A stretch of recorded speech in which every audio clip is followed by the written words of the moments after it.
Fshati që shndron si balkon mbi Vlorë me një pamje të mrekullueshme mbi qytet dhe gjirin e Vlorës, Kanina, ka organizuar festën për të tretin vit radhazi. Të gjithë pushuesit të cilët ndodheshin në Vlorë kanë pasur mundësinë për të kaluar një mbrëmje ndryshe nën tingujt e muzikës tradicionale. Shoqëruar me muzikë, vallet e zonës dhe këngëtar të ftuar, festa e fshatit mbi qytet është rikthyer në traditën e saj të hershme, mbi rënojat e kalasë së Kaninës, që mbart një histori nga më të rëndësishmet për zonën dhe Shqipëri.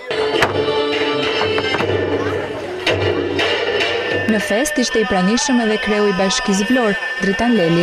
Jesh në këtë gala, jesh në këtë vend feste, i rrethuar nga kaq njerëz të mrekullueshëm që kanë bërë histori, sigurisht nuk mund të jetë tjetër veç se një privilegj.